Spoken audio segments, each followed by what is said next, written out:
Bismillahirrahmanirrahim.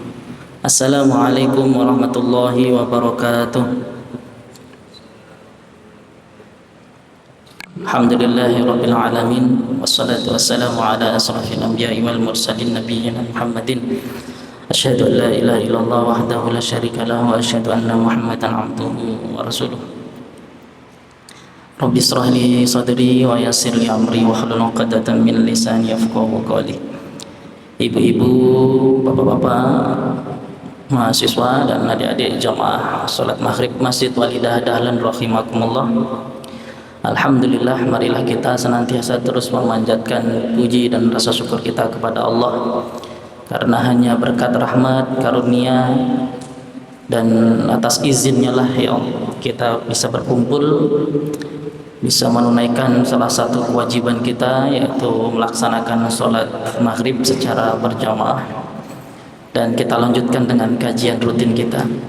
Terima kasih disampaikan kepada jamaah yang sudah meramaikan Masjid Walidah Dahlan, sudah memakmurkan Masjid Walidah Dahlan, baik itu civitas akademika, dosen, karyawan, tendik, juga mahasiswa, terlebih ke masyarakat umum, bapak-bapak dan ibu-ibu dari PRM sekitar Unisa Yogyakarta. Baik Bapak Ibu, kita akan melanjutkan kajian rutin kita, yaitu tafsir surat Al-Fatihah. Kita sudah sampai di ayat yang terakhir atau ayat yang ketujuh. Sebelumnya kita baca secara bersama-sama dari awal sampai akhir ya Bapak Ibu. Dimulai dengan ta'awud. A'udzu billahi minasy syaithanir rajim. Bismillahirrahmanirrahim. Alhamdulillahi rabbil alamin. Ar-Rahmanir Rahim. Maliki yaumiddin. Iyyaka na'budu wa iyyaka nasta'in. Ihdinas siratal mustaqim. Siratal ladzina an'amta 'alaihim ghairil maghdubi 'alaihim waladdallin.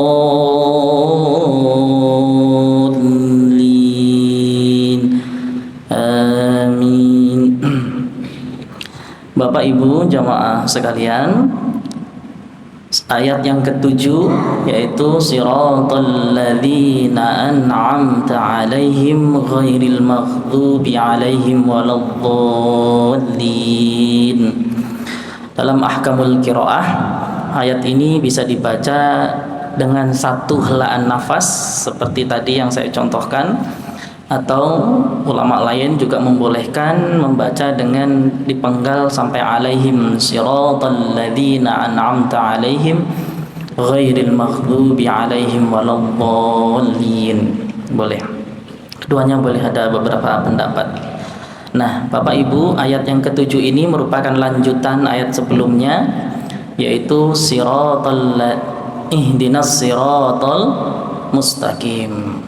Tunjukilah kami jalan yang lurus. Ihdina itu petunjuk. Petunjuk itu kemarin sudah kita sampaikan, salah hidayah nggih. Hidayah Allah itu yang diberikan kepada manusia itu ada hierarkinya, hierarki tingkatannya. Kemarin sudah kita sampaikan. Ini saya ulang biar untuk mengingat kembali. Hidayah yang hierarki paling bawah yaitu naluri atau insting, yang itu diberikan sejak kita mulai lahir, seperti tangisan bayi itu. Kemudian hidayah yang kedua berupa panca indera dan rasa. Itu Allah kasih kepada kita sebagai perangkat supaya kita bisa hidup di dunia. Dan namun panca indera tersebut tentu ada kelemahan dan keterbatasannya, sehingga Allah memberikan hierarki yang ketiga, yaitu hidayah berupa akal.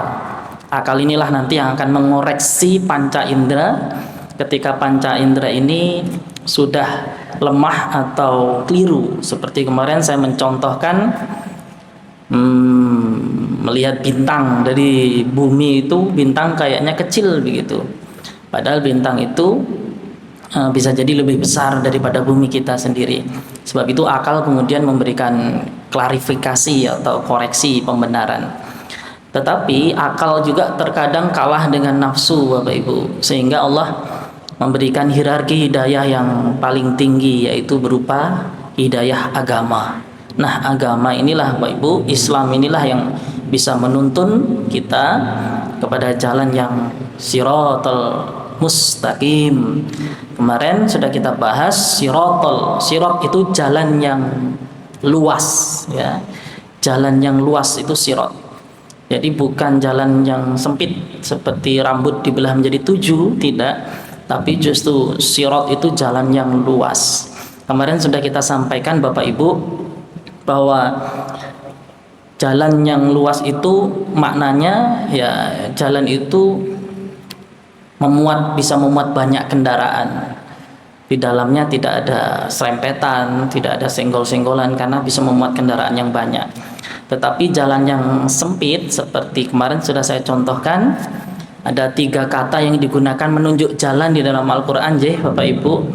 Yang pertama adalah sabil. Sabil itu artinya juga jalan, tetapi itu jalan yang digambarkan biasanya ilustrasinya adalah jalan menuju gang, menuju rumah kita, itu namanya sabil. Nah, keluar dari gang itu jalannya lebih besar, itu namanya torik. Nah, keluar dari torik nanti menuju jalan yang lebih besar lagi. Nah, seperti jalan tol misalnya yang bebas hambatan, itu namanya sirat. Nah, ketika kita berada di jalan yang sabil atau torik, nah itu masih banyak hambatannya. Kalau dalam Al-Quran, torik dan sabil itu dikonotasikan bisa jalan menuju kebaikan, tapi juga bisa menuju kesalahan.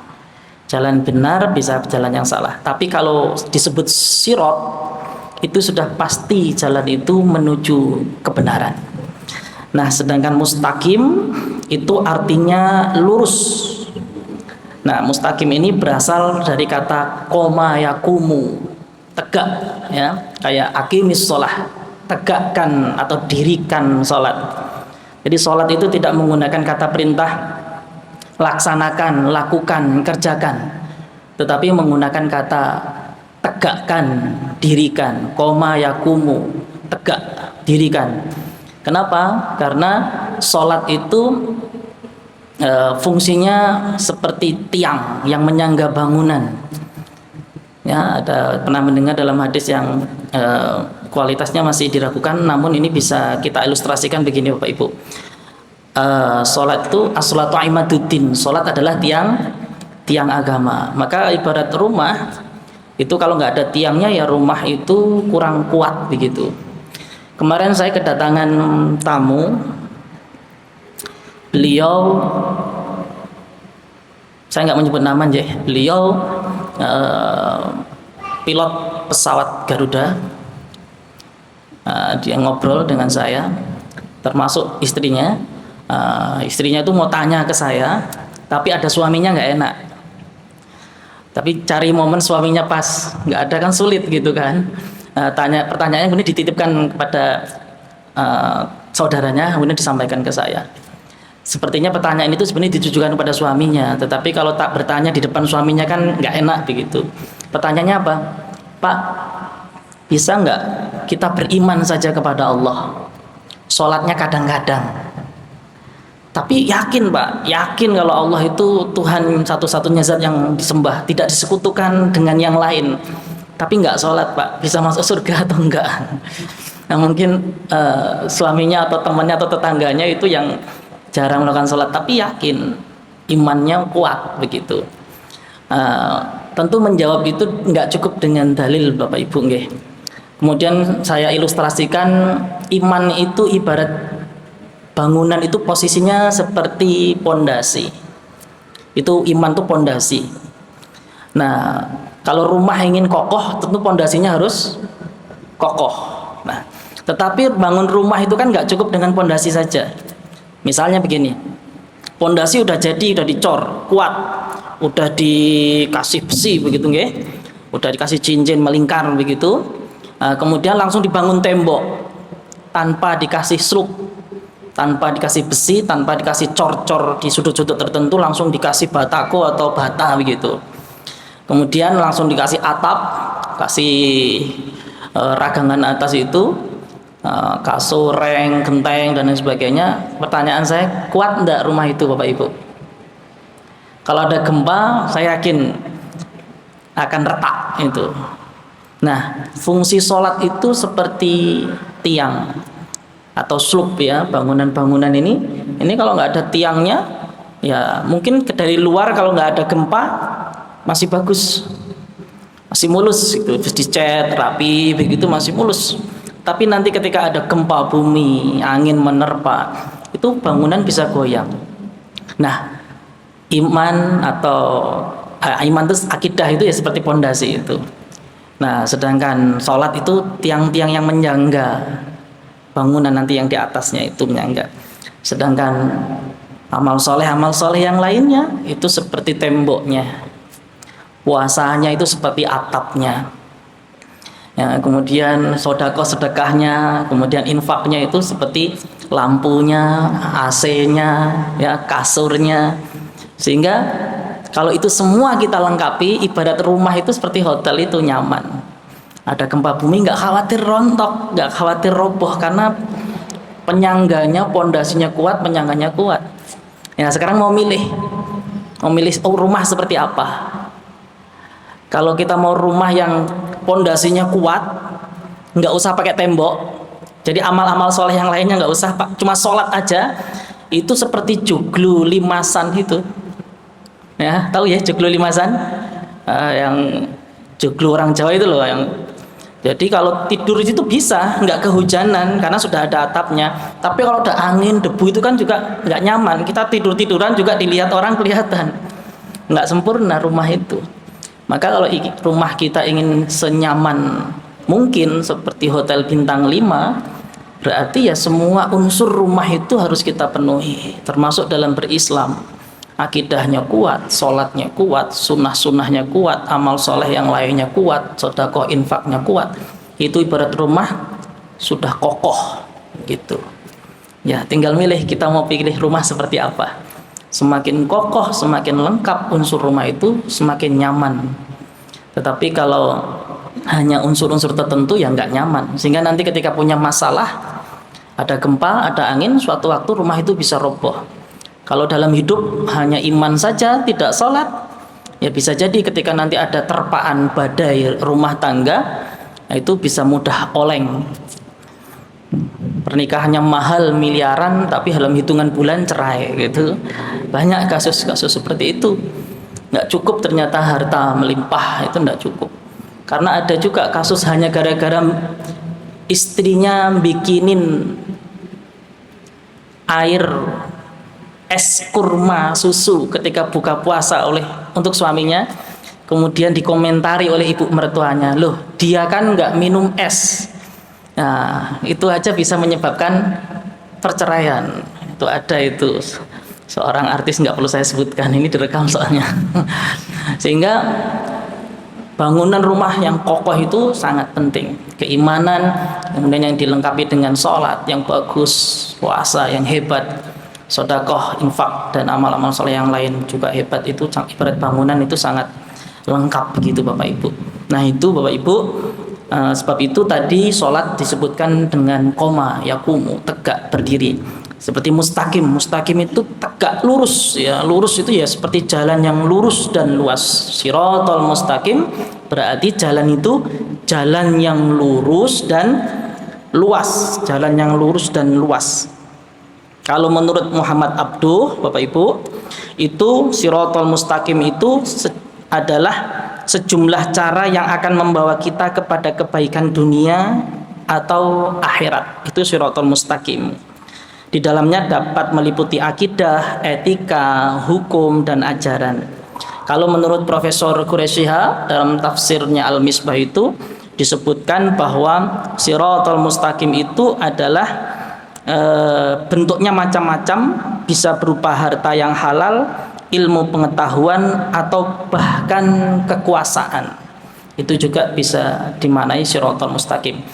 Kesimpulannya, Shiratal Mustaqim itu apa saja yang bisa mengantarkan kita semakin dekat dengan Allah, bukan semakin menjauhkan diri kita dari Allah. Kalau kita punya harta, dengan harta itu kita semakin dekat dengan Allah, berarti itulah Shiratal Mustaqim. Dengan kekuasaan, dengan jabatan, dengan pekerjaan yang bisa mendekatkan diri kita kepada Allah, itulah Shiratal Mustaqim. Seperti security depan masjid kita ini, Bapak Ibu, setiap hari kan kepanasan gitu ya. Wah, panas sekali ini Ustadz gitu kan sering.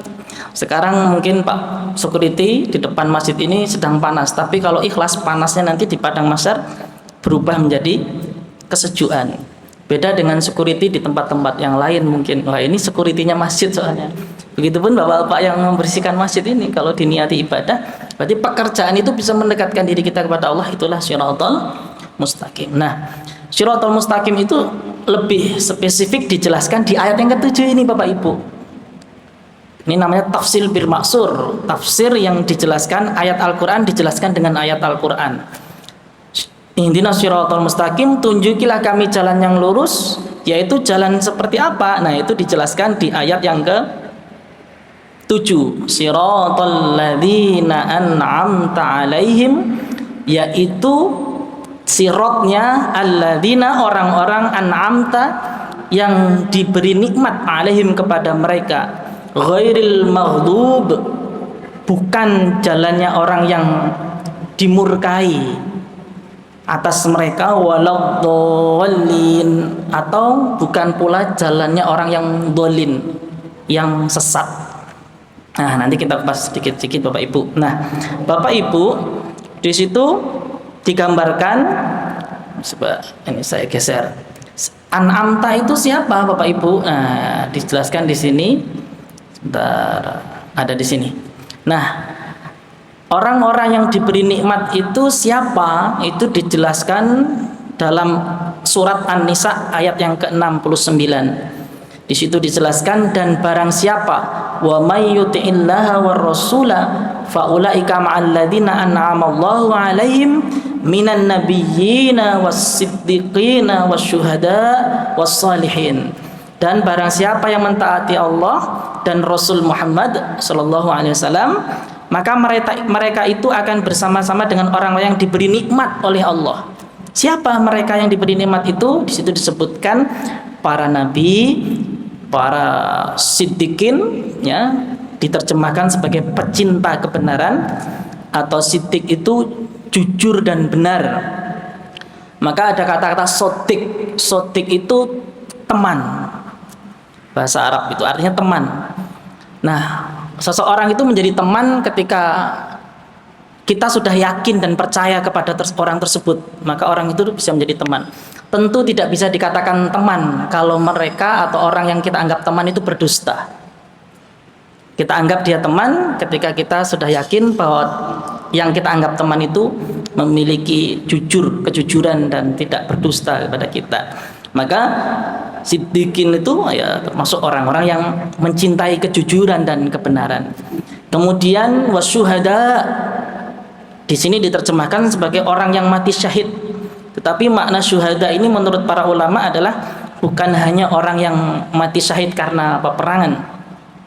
Tetapi syuhada ini ada dikaitkan dengan syahadat, saksi, ya, menjadi saksi atau orang yang menegakkan kebenaran atau menegakkan sesuatu yang baik di jalan Allah. Itu termasuk syuhada. Contoh, apapun kita Bapak Ibu, terus kemudian apapun diri kita sebagai apa, peran kita dimanapun kita berada, kalau kita tidak curang, kita tidak korupsi, maka ada ulama yang mengatakan itu termasuk syuhada. Seorang anggota dewan yang menjalankan amanah sebagai wakil rakyat dan selama menjalankan wakil rakyat tersebut tidak korupsi, ya berarti syuhada. seorang ketua KPK yang tidak bisa disuap menegakkan kebenaran, itu juga syuhada. Nah, tadi makna syuhada bukan hanya yang mati syahid, tetapi juga orang-orang yang masih hidup yang bisa menegakkan kebenaran walaupun dalam kondisi yang sulit.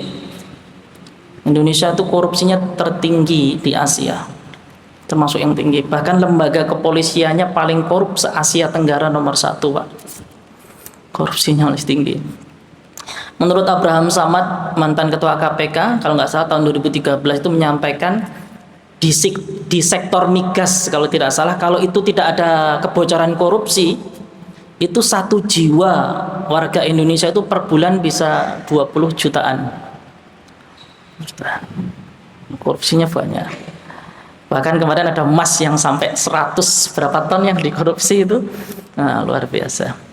Nah, itu terkait dengan kondisi Indonesia yang masih, ya, tentu kita masih sulit Bapak Ibu mencari teladan-teladan yang disebut syuhada itu tadi di Indonesia. Sulit kita mencari siapa. Ada tokoh yang jujur udah dicari-cari kesalahannya supaya tidak bisa memimpin lagi. Saya masih ingat, Bapak Ibu mungkin masih ingat, ketua KPK yang divonis 15 tahun penjara. Siapa namanya? Antasari Azhar. Nah, itu karena mengungkap satu korupsi, kemudian dicarikan kasus tertentu yang menyatakan bahwa beliau dalang dari pembunuhan Nasruddin Banjaran itu, dan divonis. Wallahu alam. Nah, sulit kita mencari syuhada yang masih hidup, tapi mudah-mudahan diri kita terutama di masjid ini masih ada. Saya kalau ngajar di kampus Bapak Ibu, kalau ujian jarang sekali close book, nutup buku itu jarang. Jadi mahasiswa kalau ujian harus nutup buku itu saya jarang. Kebanyakan boleh membuka buku. Saya membuat soal yang nggak ada di buku. Karena kalau ada di buku, kemudian kita nggak boleh nyontek. Saya bisa mengatakan lebih dari 50% mereka nyontek kalau nggak diawasin. Mahasiswa yang nyontek itu menurut riset adalah bibit-bibit koruptor. Jadi bibit-bibit koruptor itu jangan-jangan sudah dimulai sejak di bangku sekolah, di bangku kuliah. Ketika mulai nyontek, memalsukan tanda tangan, segala macam, laporan segala macam dipalsukan. Besok kalau jadi pejabatnya sudah terbiasa, itu berbahaya. Kemudian wassolihin, Bapak Ibu. Siapa wassolihin itu? Wassolihin itu yaitu orang-orang yang soleh. Nah, ada yang menarik di kata-kata soleh ini, Bapak Ibu. Nah, ini saya bukakan dalam tafsirnya Profesor Abdul Ghafur. Nah, jadi Bapak Ibu, solihin ini berasal dari kata suluha yang berarti antonim lawan kata dari fasada atau rusak. Jadi menurut Imam Al-Asfahani, soleh atau suluha adalah menghilangkan kebencian antar manusia, baik laki-laki maupun perempuan dalam satu agama atau antar agama. Oleh karena itu, kata soleh sering diterjemahkan dengan yang baik atau terhenti atau tiadanya kerusakan. Artinya apa? Kalau disebut orang soleh, berarti di dalam hati orang tersebut tidak ada kebencian, baik itu benci kepada sesama pemeluk agama ataupun benci kepada yang beda agama. Selama di hati kita ini masih ada kebencian, berarti belum soleh. Monggo kita raba pikiran dan hati kita. Ada enggak orang yang Bapak Ibu benci? Kalau itu masih ada, berarti belum soleh. Masih punya musuh Bapak Ibu? Masih menyimpan dendam Bapak Ibu kepada orang tertentu, saudara atau siapapun? Nah, kalau itu masih ada, berarti keluar dari definisi soleh tadi. Karena yang dimaksud soleh itu tadi adalah menghilangkan kebencian antar manusia, baik itu kebencian antar sesama pemeluk agama, sesama umat Islam, ataupun beda agama. Kita aja sesama Islam terbelah menjadi macam-macam. Hanya gara-gara beda sholat Idul Fitrinya kita bisa berantem, betul? Nah, gimana kita mau melawan Yahudi, Israel? Kita tuh dibiarin sesama umat aja sudah saling berantem.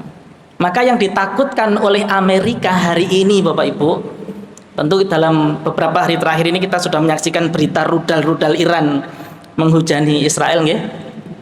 Yang ditakutkan oleh Amerika dari beberapa sumber yang diwawancarai Metro TV, TV One itu adalah bersatunya Sunni dan Syi'i. Sunni dan Syiah. Syiah itu Iran. Nah, kalau Iran sudah bersatu atau harmonis hubungannya dengan Timur Tengah kayak Arab Saudi, nah itu takut Amerika. Nah, belakangan ini Bapak Ibu, Sunni dan Syi'i harmonis. Kok bisa? Siapa yang menjembatani? Hebat lagi nih yang menjembatani. Siapa yang menjembatani? Cina.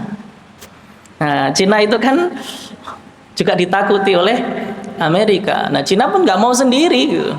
Cina bisa membaca kalau Sunni dan Syi'i ini bersatu, umat Islam, ukhuwah Islamiyah ini bersatu, bisa dikalahkan Amerika dan sekutu-sekutunya. Maka di jembatannya ya beberapa dekade terakhir, beberapa bulan terakhir ini atau 10 tahun terakhir ini agak mendekat, ramah, akrab. Nah, seru nih perang dunia ketiga. Seru ya Pak An ya. Peluang untuk ikut berjihad syahid besar ini kalau mau berangkat ke sana.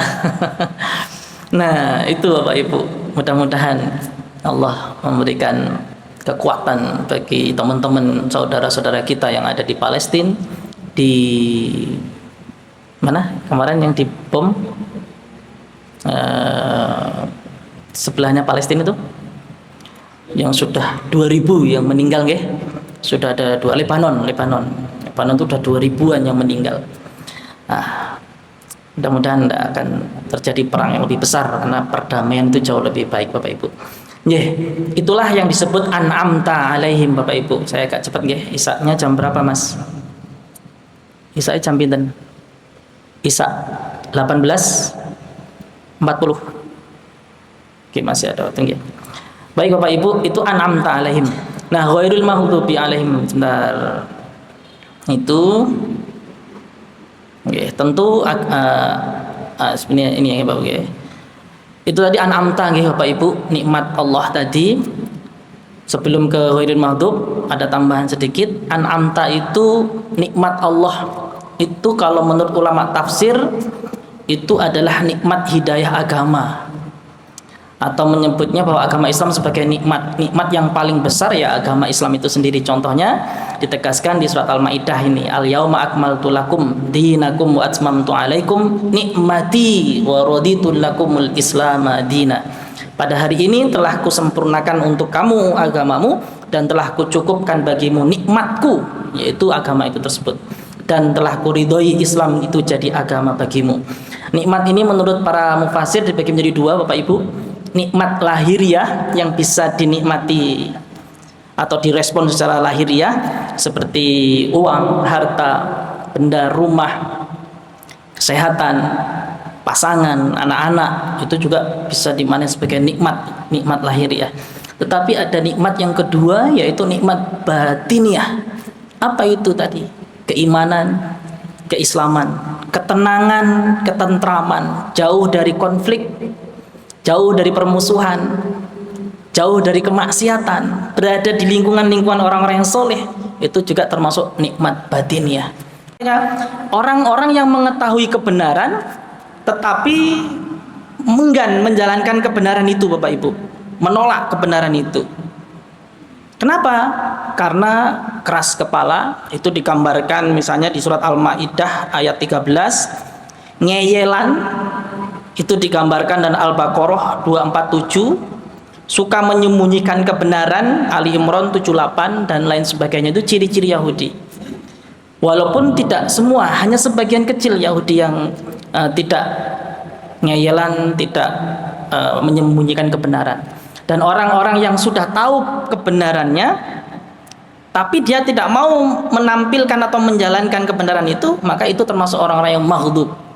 Tentunya bukan orang-orang Yahudi.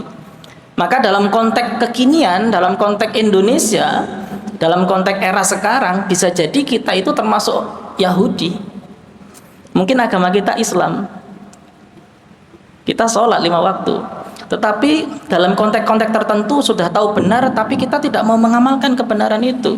Sudah tahu salah, masih diikuti kesalahan itu. Maka itu bisa jadi Yahudi-Yahudi dalam bentuk yang lain.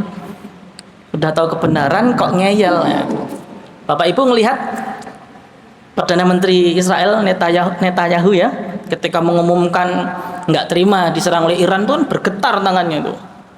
Bergetar itu menandakan kalau betapa ingin membalas dan menyimpan dendam atau tidak terima karena merasa pertahanannya jebol juga itu kan, ternyata tidak hebat-hebat amat gitu menurut para pengamat. Nah, namun dalam konteks sekarang tentu yang disebut maghdub hanya contoh, Yahudi itu hanya contoh. Jangan-jangan Yahudi yang ada di Indonesia walaupun agama Islam itu ada. Jangan sampai kita menjadi Yahudi, bajunya Yahudi ya. Kita ngakunya Islam tapi perilakunya nggak mau menyampaikan kebenaran. Besok di pengadilan ini kasus Vina sebelum 7 hari itu, yang 7 narapidana itu 8 tahun di penjara. Ternyata itu katanya dimanipulasi. Walaupun nanti masih berjalan sidangnya, tetapi kalau kita mengikuti itu ada kebenaran yang disembunyikan. Jangan-jangan itu yang menyembunyikan itu agamanya Islam, tapi perilakunya bisa jadi perilakunya Yahudi yang menyembunyikan kebenaran. Nah itu. Contoh, rudalnya Iran tuh ada hampir 400 kemarin katanya. Tetapi Bapak Ibu kalau punya Instagram, itu difoto oleh orang Yahudi, ibu-ibu dan anak-anak itu pada mainan di rudalnya Iran yang gagal. Jadi yang berhasil nggak dipublish. Rudal yang berhasil disembunyikan. Tapi yang nggak berhasil, yang gagal itu untuk mainan ibu-ibu dan anak-anak pada naik turun di situ. Itu ada videonya ada. Itu seolah-olah mengatakan kekuatannya Iran nggak ada apa-apanya gitu. Itu ditampilkan itu, yang itu ditampilkan propaganda. Nah, itu jangan ditiru. Di Yahudi kekinian jangan-jangan masih ada, mudah-mudahan kita tidak.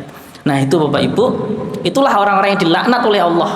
Walaqad alimtumul ladzina atadaw minkum fis sabti faqulna lahum kunu qiradatan khasiin, dan sungguh kamu telah mengetahui orang-orang yang melakukan pelanggaran di antara kamu pada hari Sabat, hari Sabtu, maksudnya orang Yahudi, lalu kami katakan kepada mereka, jadilah kamu kera yang hina, dilaknat oleh Allah.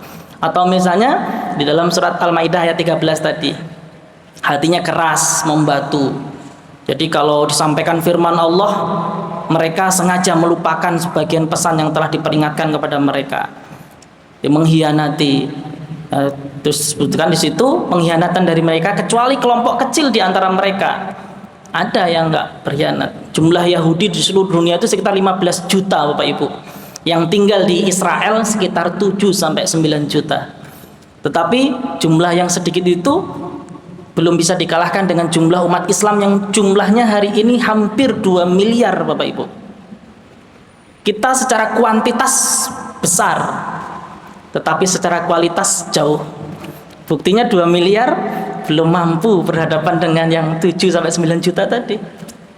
Nah, maka tentu kita masih ingat ketika Bung Karno mengatakan, beri saya 1000 orang tua akan saya guncang Semeru, kasih saya 10 pemuda akan saya guncang dunia.